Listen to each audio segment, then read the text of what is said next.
Okay, magandang umaga. Pagpalain tayo natin, Panginoon, sa ating pag-aaral. Magpapatuloy tayo sa serye natin ng 1689 Baptist Confession of Faith.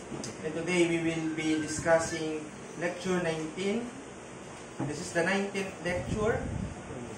Mula nung nag-start tayo discussing this 1689 Confession.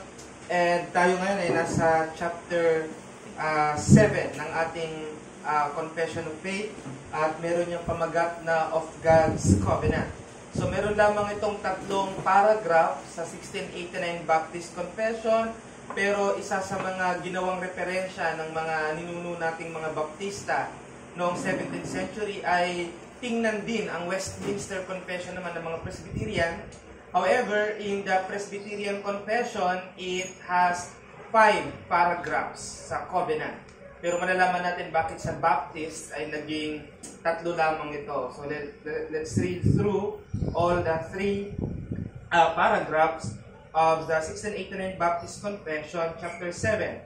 The distance between God and the distance between God and the creature is so great that although reasonable creatures do owe obedience unto Him as their Creator, yet they could never have attained the reward of life, but by some voluntary condescension on God's part, which He hath been pleased to express by way of covenant. Moreover, man, having brought himself under the curse of the law, by his fall, it pleased the Lord to make a covenant of grace, wherein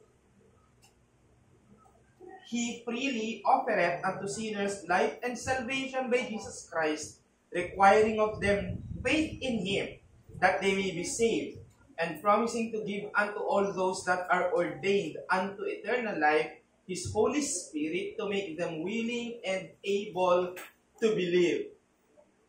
Paragraph 3.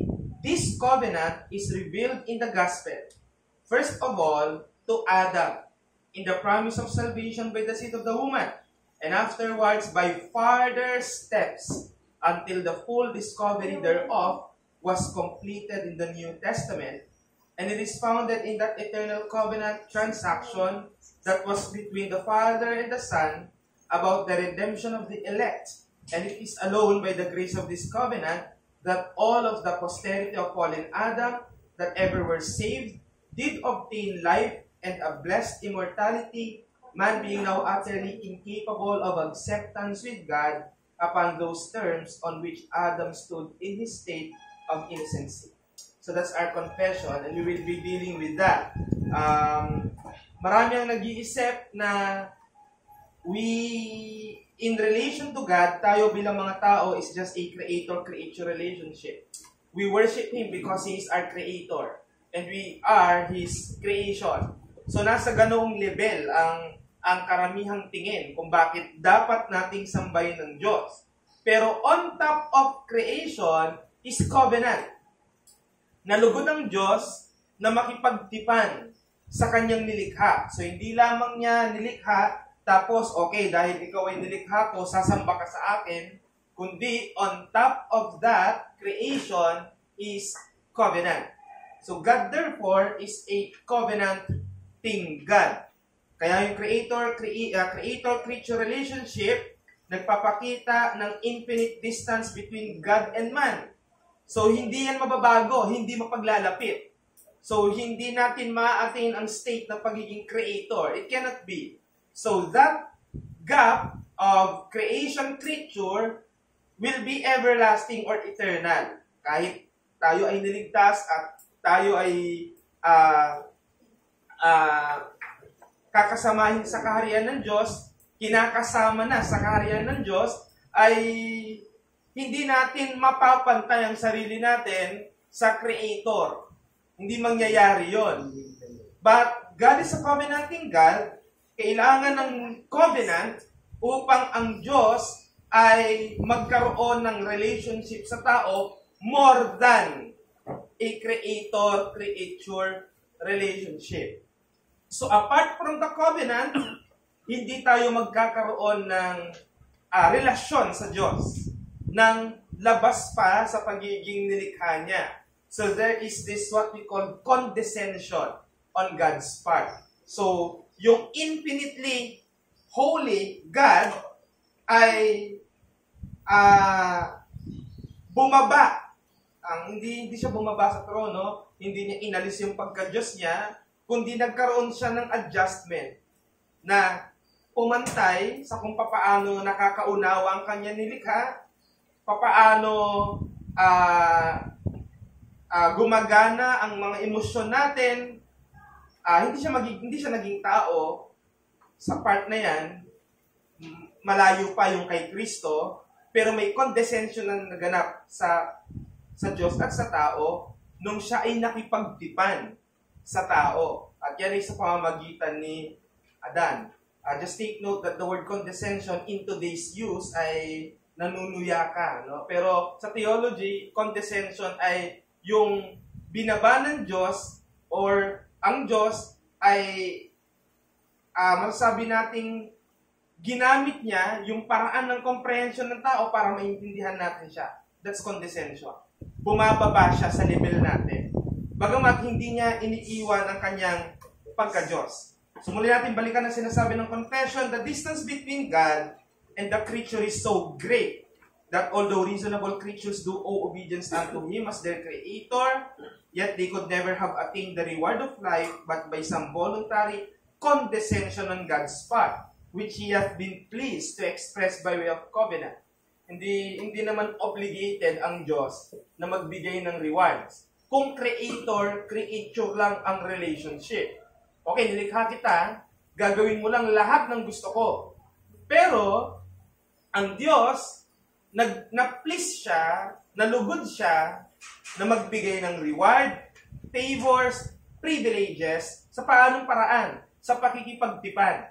Kaya kinatipan ng Diyos ang kanyang nilikha. Kinatipan ng Diyos, particularly, ang kanyang nilikhang tao. Hindi nakikipagtipan ng Diyos sa hayop. Hindi nakikipagtipan ng Diyos sa mga puno. Pinlis niya, kaya yung lahat ng creation, yan ay sumusunod lang sa dikta ng Diyos sa kanyang providensya. Hindi sila maaaring magreklamo gaya ng tao. Pero ang tao, na binigyan niya ng imaheng gaya niya, ay na-please siya na katipanin. Ano ngayon ang turo ng Biblia tungkol sa covenant? Ugali ng Diyos na makipag-ugnayan sa tao na siya ay nakikipagtipanan at nag-iingat ng tipan na Diyos. God's character in relation to man is that He is a covenant-making and covenant-keeping God. So, hindi tao ang lumapit sa Kanya para sabihin, gusto naming makipagrelasyon sa iyo, O Diyos. Kundi, He voluntarily condescended and established or made a covenant with man. Ganyan ang nangyari. Nauna siya. At sa kanyang pangunguna, nagbigay siya ng promises, pledges, obligations, rewards. And, bukod sa siya ay covenant-making God, siya rin ay covenant-keeping God. Iniingatan niyo yung covenant. Huwag masira. Yan. Ano bang konsepto ng tipan? Ano ang covenant concept? Bigyan muna natin ng definition. Nakipagtipan ng Diyos sa tao matapos ang tao mahulog sa kasalanan. In understanding the concept of the covenant, you need to be established first that there is what we call redemptive history. So,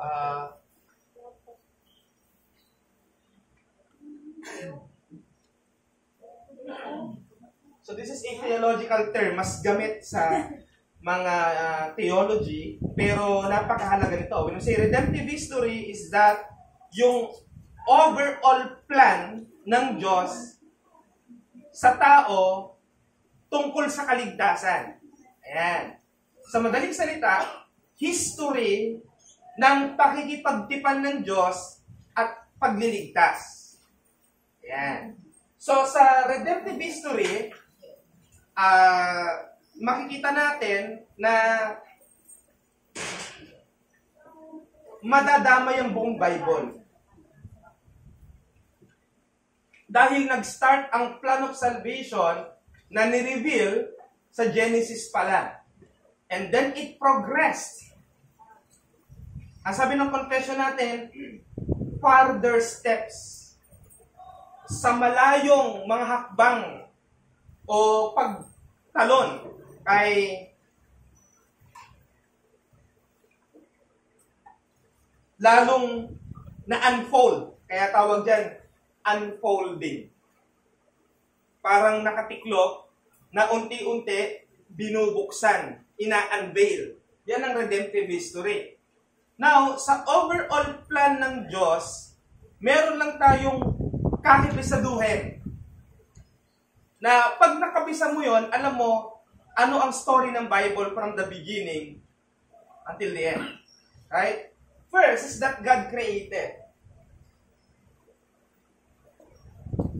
Yan ang una. Nag-create ang Diyos. Creation. Nilikha niya lahat, at ang dulo, sinuhuli niya nilikha? Si Adan at si Eva. Galing kay Adan. So, creation. Ano ang sunod na nangyari? Fall. Yung creation niya, nahulog sa kasalanan. Yan ang sunod na nangyari sa sangkatauhan. Alright? Pangatlo, yung nahulog, i-redeem. So, redemption. Ano ang coverage niya? Yan, mula Genesis hanggang Revelation, puro redemption na yan. Itong fall, isang chapter lang, chapter 3. Creation, dalawang chapter lang, 1 and 2. So, itong dalawang to, napakaliit lang ng portion sa Biblia. Pero yung history ng redemption, buong Bible. At dito, makikita natin that in terms of redemption, we understand that God established a covenant para mangyari yung redemption. And then, the last part of redemptive history is consummation. Ano yung consummation? Yung pagpapakita uli ni Kristo. Para anong gawin? Lubusin ang langit, kasi langit, di ba? Sabi niya, langit, dadating pa lang, di ba? Pero, ang correct eschatology is that heaven life has already been inaugurated in Christ nung dumating siya. Kaya ang laki ng adjustment niyan. Dahil lang nasa isip ng typical na Kristiyano, wala ang langit, malayo pa. Ang langit nandun pa. Ang langit pag dumating pa ang Panginoong Jesucristo. Pero sa Kristiyano, sa mga iglesia, hindi tayo ang kaharian ng Diyos. Pero tayo ngayon ang mga mamamayan ng kaharian na nag-e-exist na. When Christ came in His first coming, He already established His kingdom. That is why His model of prayer in Matthew chapter 6 is, Thy kingdom come. Thy kingdom come. Dumating. Thy will be done on earth as it is in heaven. So, sa pag-unang pagdating ng ating Panginoong Jesucristo ay na-establish ang new heaven and new earth. Pero nire-redeem pa rin. Bakit? Dahil ang kalubusan niyan sa consummation. Anong meron sa consummation? Yun yung second coming. Yan. Kaya walang rapture, ha? So, sa second coming, dadating ang ating Panginoon, lulubusin niya yung redemption. Redeem ka na, di ba? Redeem ka na. Pero partially. Hindi ka pa fully redeemed. Sinecure lang na hindi ka na mapupunta sa kapahamakan. Hindi ka na dadanas ng everlasting torment na sinasabi ng Bible on how they describe the hell. A place called hell, pero yung fullness ng redemption, yung iniisip natin na wala nang lungkot, wala, sa consummation yun. Pero inaugurated na ngayon ang new heaven and new earth doon pa lang sa first coming. Kaya ang laki ng significance ng first coming compared to the second. Dahil ang gagawin lang niya sa second is that everybody will be a subject of His rule. Kaya yung ayaw, dadalhin niya doon sa place ng hell. At yung mga willing subject will occupy the new heaven and the new earth. Yun yung fullness. Yan yung idea ng already and not yet. Kaya already na, nandyan ang kaharian ng Diyos. Hindi iglesia. Pero iglesia ay bahagi. Bahagi ng kaharian ng Diyos. Kaya yan ang redemptive history. Nag-create, nahulog yung kinreate, i-redeem ang kinreate. Kaya dito sa third part, nandito pa lang tayo sa redemption part, makikita mo ang redemption applicable pa lang sa tao. Pero yung environment, yung earth mismo, yung cosmos, sa consummation yun. Hindi i-remove lang yung sin sa tao. Maging yung naging epekto ng sin sa paligid, aalisin lahat yon in consummation. So, nasaan yung gugunawin yung mundo? Walang ganun. Kaya yung Peter, na sinasabing may paggunaw ng mundo sa pamamagitan ng apoy, malimit na ginagamit ang fire sa New Testament as purification or spirit. So, anong ibig sabihin lang po ng gugunawin ng mundo? Aalisin lang dito yung mga unwilling subject, mga makasalanang hindi nagsisi, that's it. Walang paggunaw. Kaya ahon na tayo sa ganyang turo na kaya ang implication, walang pagpapahalaga sa kapaligiran dahil gugunawin din naman ng mundo, hindi yung sinabi ng Bible na gugunawin ng Diyos ang mundo. Walang ganon. So, covenant concept is that merong dalawang equal parties and they agree or make a contract. Sila ay magkokontratahan, sila ay magkakasundo. Ngunit pagdating sa sino ang nauna na makipagtipan, yan ay sa Diyos.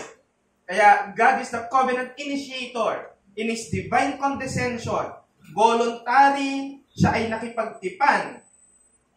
Kung tutuusin, hindi niya kailangang makipagtipan. Hindi niya ito kailangan. God is glorified kahit wala tayo. Yan ang katotohanan nun. Pero minabuti niya na makipagtipan dahil sa kanyang biyaya at sa kanyang pleasure. So those are the reasons why God initiated the covenant.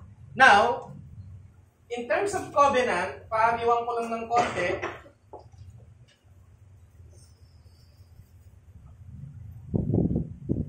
Ang number one, merong covenant between God the Father, God the Son, and God the Holy Spirit. Ang tawag natin dyan, covenant of redemption.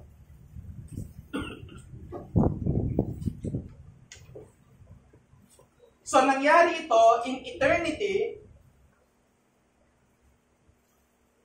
Nangyari ito sa eternity, wala pang nililikha. It pleased God the Father, God the Son, and God the Holy Spirit to establish a covenant sa tao.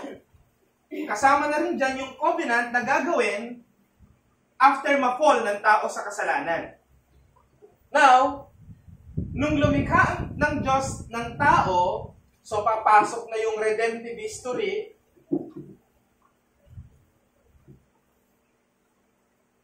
Ito na, tumakbo na yung oras, nilikha na si Adan. Nung pagkakalikha kay Adan, nag-establish ang Diyos sa kanya ng tinatawag nating covenant of works. Now, you need to take note that Adam was in his perfect posterity nung time na yan. Walang sin. Innocent. Righteous. Considered as righteous. Yan ang posterity ni Adam. Right? Nakipagtipan ng Diyos kay Adan nung siya ay perpekto, may kakayanan, inosente, walang kasalanan. Siya yun. Ano ang binigay sa kanyang covenant term? Sa Genesis chapter 2, di ba? Huwag mong kakanin ang bunga ng puno ng nakakaalam ng mabuti at masama. Sapagkat sa oras na kainin mo ito, mamamatay ka. Pero bago bigay ng Diyos yung covenant term, in-explain ni Christ ang kanyang covenant keywords.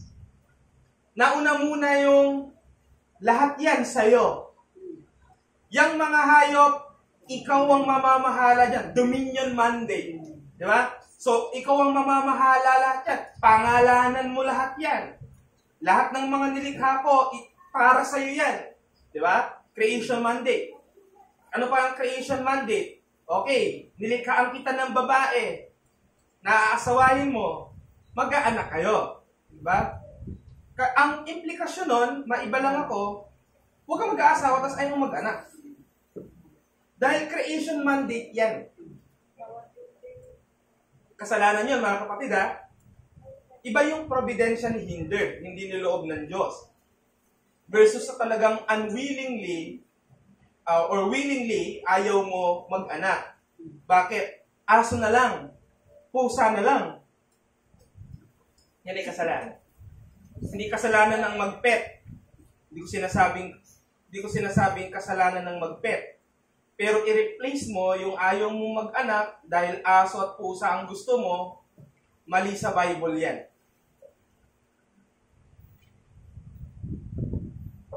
Okay. So let's continue. So sa covenant of works, kailangan mapanatili ni Adan ang pagiging perpekto niya, panatilihin niya ang pag-iingat niya huwag lumabag sa Diyos. Ano nangyari? Lumabag. Lumabag, di ba? Ngayon, ano ang covenant term sa paglabag? Mamamatay ka. Di ba? Mamamatay ka. Yun ang sasapitin niya.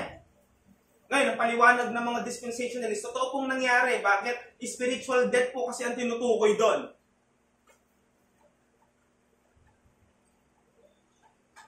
Nasaan doon? Nasaan si Genesis 1 and 2 yun? In-explain ba doon kung ano yung kamatayan doon? Wala naman, di ba? Bakit nalay ko connecta sa Romans 6.23? Sabi po ng Romans 6.23, for the wages of sin is death. O anong kinalaman nun sa Genesis 2 na sinabing mamamatay kapag kinain mo? Yun ang ibig sabihin nun? Spiritual death? So anong tamang understanding? What happened when Adam transgressed the covenant term? Namatay ba siya? Hindi. Bakit? Dahil nag-establish ng another covenant. Sa kanya din.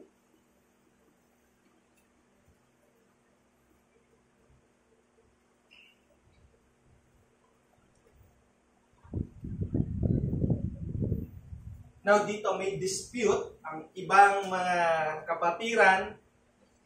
Pinarinig lang daw kay Adam yung proclamation na mag-e-establish ng covenant of grace pero hindi daw yun para sa kanya. May ganun turo. Now, hindi ko siya i-entertain. Maging yung system 18 and federalism, ayoko muna siyang i-entertain. Baka magkaroon tayo ng kaibayo eh. So mag-focus tayo sa covenant of grace. So when Adam fell, nasira yung covenant of works. God has established His covenant of grace at makikita natin yan sa Genesis 3:15. Sister Sarin? Genesis 3:15.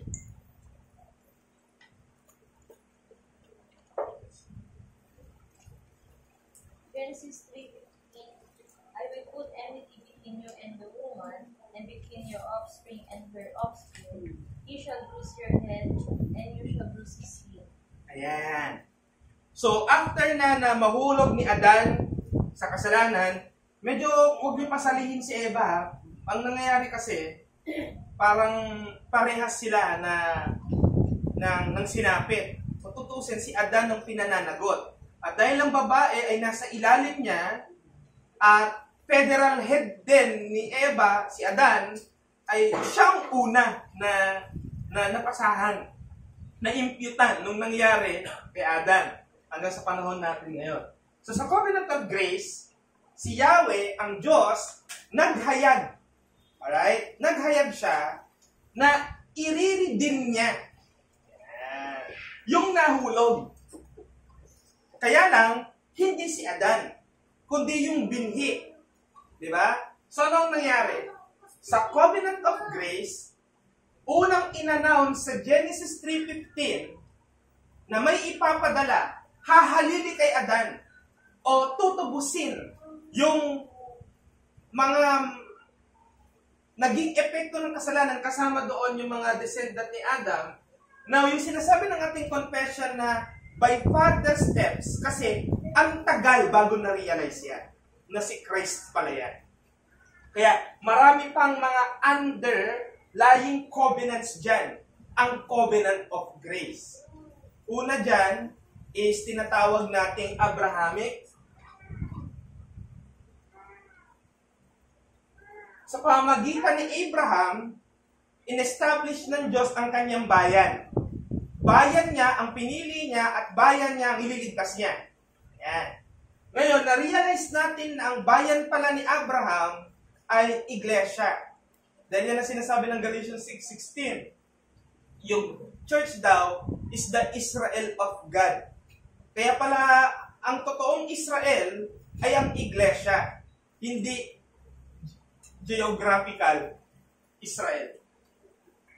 Next is Mosaic. Dahil nag-establish ang Diyos ng Covenant of Grace, in-establish niya ang kanyang law na kailangan i-keep ng kanyang mga people. And then, syempre, Davidic. Na ito palang ipapadala, na sinasabi ng Genesis 3:15, gaya ni David na maghahari. Lahat yan, na-realize sa New Covenant. Ano yung New Covenant? Yung pagdating ni Jesus, yung New Testament, panahon natin. Lahat yan, tumumbok kay Jesus.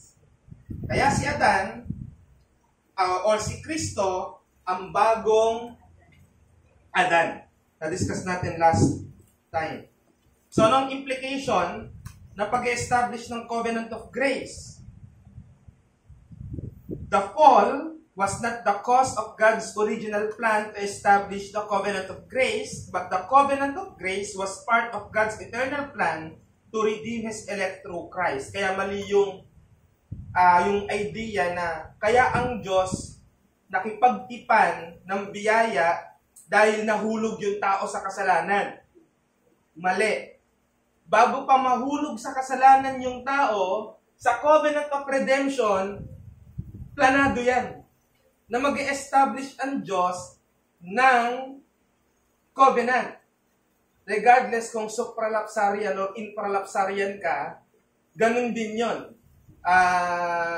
Di ba, ang supralapsarian, na unang-unang i-decree ng Diyos ang i-elect at ang reprobate. Yan ang supralapsarian eh. Dinikree niya yon. Tapos sunod, dinikree niya, mahulog yung tao. So yun yung sequence nila. Sa infralapsarian, dinikri ng Diyos na mahulog yung tao. Ngayon, ang sunod, dinikri niya na magligtas at mag-iwan or ng reprobate. So regardless kung infra ka o supra ka, when it comes to the plan of God of salvation, hindi yan dahil sa fall. Bago ang fall, ay pinagpasyahan na yan ng Trinity na magliligtas siya. Kaya paano natin ibabalance?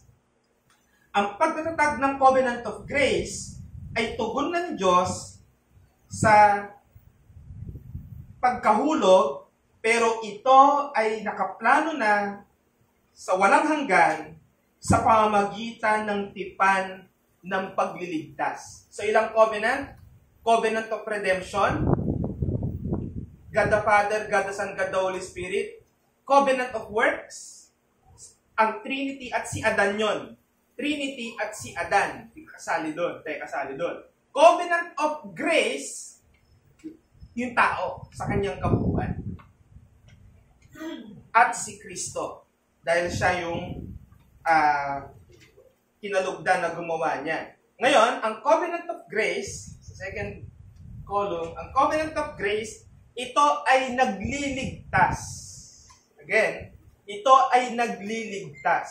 Covenant of grace. Kaya, huwag nating ikalito sa common grace. Ang common grace, hindi bahagi ng covenant of grace. No? Hindi porke may grace. No? Binibiyayaan sila ng Diyos ng sariwang hangin, kahit unbeliever sila, kasi tipan ng biyaya. Hindi sila kinatipan. Ang relationship ng unbeliever sa Diyos ay creation-creature. Kaya kung sila man ay sinusustinahan ng Diyos ang buhay nila, yun ay dahil pagtugon ng Diyos bilang lumikha sa kanila.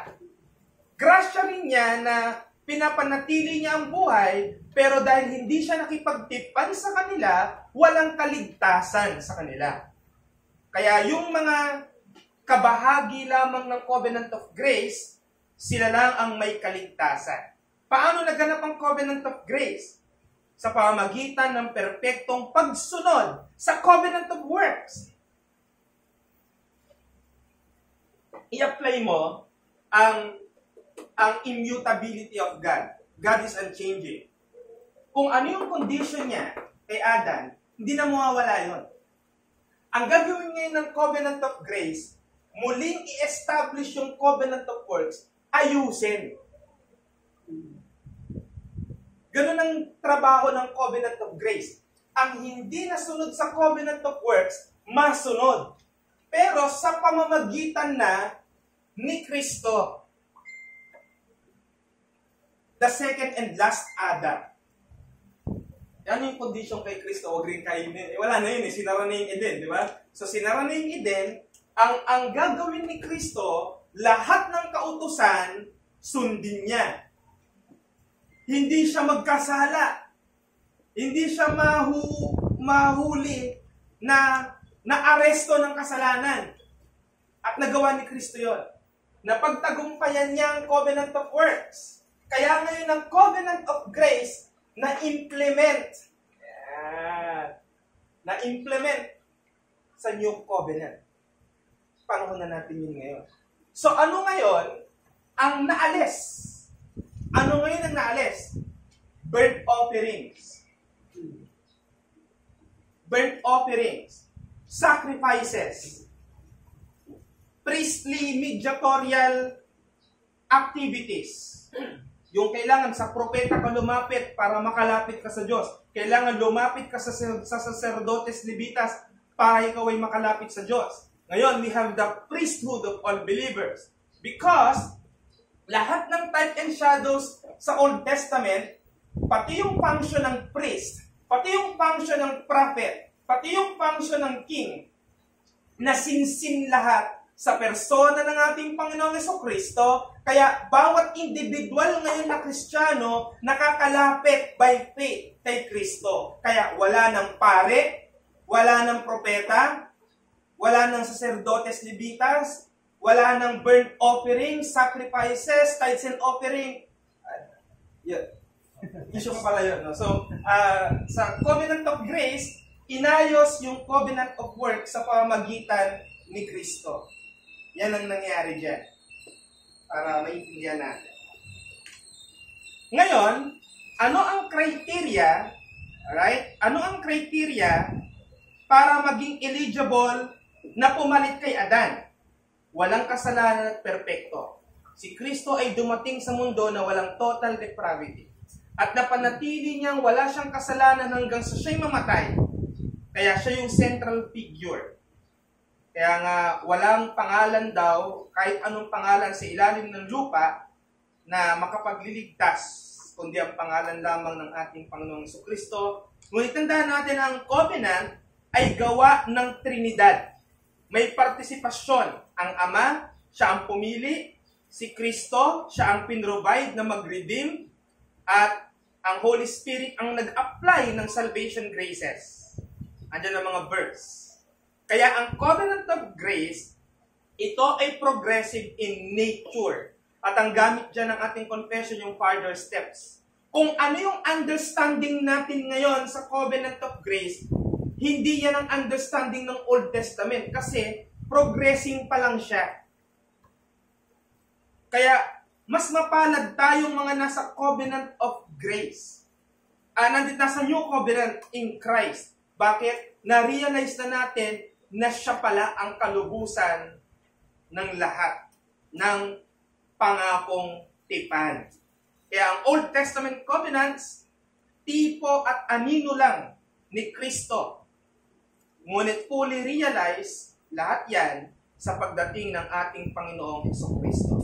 Ano ang implikasyon nito? Lalo na sa mga mangangaral. Sa pag-aaral at sa pagtuturo ng Biblia, kailangang ikonsidera ng isang nangangaral ang unfolding covenants of redemptive history from Genesis to Revelation. Kaya napakalaking requirement sa isang preacher na nabasa niya yung buong Bible. Hindi ko babaguhin yun. Dapat talaga. Hindi yung alam mo sa Bible ay bits and pieces. Pira-piraso. Ano ang sabi ni Greg Koukl sa kanyang book? Ano yung title ng book niya? Never read a Bible verse. Huwag kang magpipreach, tapos yung verse lang na yun ang nabasa mo. Tapos hindi mo nakita yung katabi. Contrasting pala. O nagpapaliwanag pala ng text mo. Yan ang problema ng textual preaching. Lalo na ng topical. Ang tama, makita mo ang one or single covenant from Adam to Christ. Bibit-bitin mo yun kahit isang verse lang yung pinipreach mo. And that way, hindi magiging mahirap sa'yo na gawing evangelistic ang preaching. Napaka-failed ng preaching na hindi humahamon na tumugon sa tawag ng pagliligtas ni Kristo. Kahit pa sabihin mo, ang text ko kasi tungkol sa marriage. Kahit anong text sa Bible ay may room para tumawag sa makasalanang tumugon sa tawag ng Ebanghelyo. Kahit anong text. Kahit mag-request ka, Pas or brother, mag-series ka naman tungkol sa happy marriage life. Gawin man niya yon, pero failed siya kapag nawala ang evangelistic call. At paano yon hindi magiging mahirap sa isang preacher? Nauunawaan niya na ang buong Bible ay frame ng idea ng covenant. Na mula pa sa umpisa, nakipagtipan ng Diyos. Nasira ang tipan. Pinrovide si Kristo para kumpletuhin yung covenant of works. At ngayon, in-apply na sa atin sa pamamagitan ng banal na Espiritu. Kaya, napakahalaga sa isang expositor, lalo na sa isang preacher, that when he preach, he considers the whole scriptures. Tungkol dyan. Sa Greek po kasi nito, ganito. Ganun ba? Nabasa mo yung buong Bible. Alam mo, may ibig sabihin yun. Ayon sa iba pang mga teksto ng Biblia. Paano yun? Kaya mabigat na trabaho. So, kung meron sa inyong nagnanasang maging mangangaral, pero hindi afford ng time, ng budget, ang seminary, maging faithful lang sa mga Sunday school, sa mga ini-offer ng church, conferences, seminars, dahil lahat ng yan, pag naipon mo, lumalawak ang pangunawa mo sa Biblia. Hindi yung natuto ka lang paano mag-outline. Kala mo, pwede ka nang mag-preach. Maraming konsiderasyon. Historical theology, systematic theology, biblical theology, Greek, Hebrew. Ang dami yan. Sumigaw, marunong lang sumigaw, di ba? Ay, huwag tayong mamulpit ako. Lang nandito. So, challenge.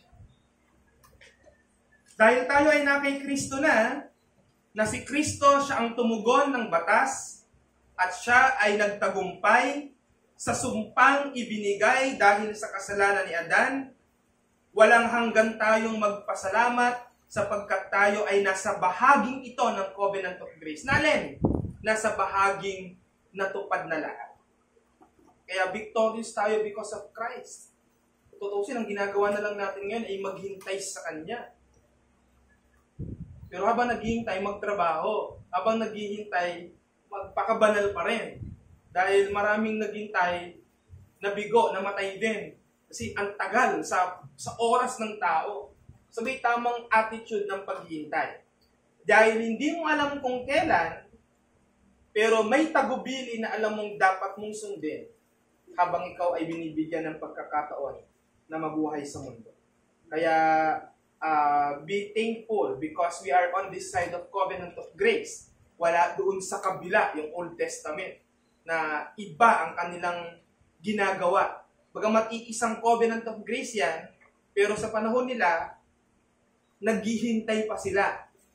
Tayo, dumating na. Kumbaga sa kanila, meron palang certificate of expectation.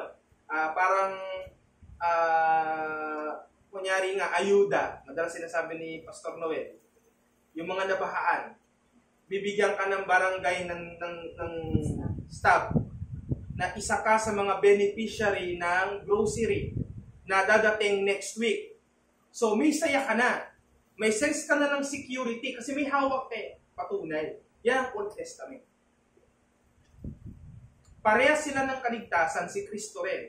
Ang problema sa kanila, promise pa lang. Pero iba na kapag nakita mo na yung mga truck, dumadating, dala na yung mga goods, iaabot na sa palad mo, nandoon tayong side ng mga New Testament believers. Nandoon tayo sa side na receive na natin yung naipangako.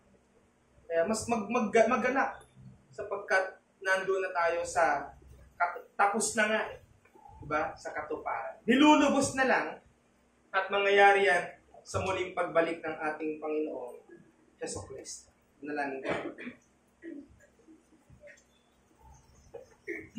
Maraming Diyos, nagpapasalamat kami sa umagang ito na bilang mga kinatagpo mo na iglesia dito sa Angono ay lumalawak ang aming pag-aaral at natalakay namin ang kagandahan ng pakikipagtipan mo. Bagay na hindi kinakailangan sa iyo sapagkat ikaw ay lubos-lubos na kapuri-puri at hindi na kailangan ng iba pa na magsabi niyan.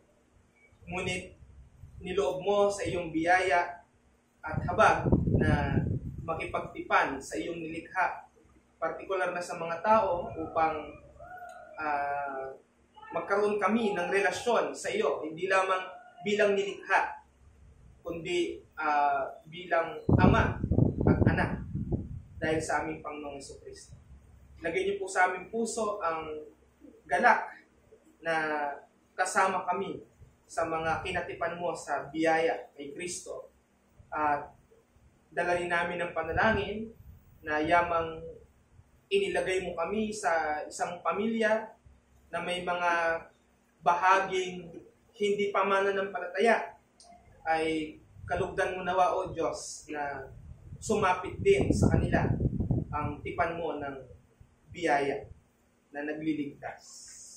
Muli, pinagkakatiwala namin sa iyo ang mga susunod pang gawain, maging sa mga tanungan sa umagang ito, ay maging kapurihan sa iyo ang mga sagot na masusuklay. Maraming salamat po. Kami lang sa pangalan ni Jesus. Question. Pa-elaborate po sa covenant verse po. Ano po yung paliwanag po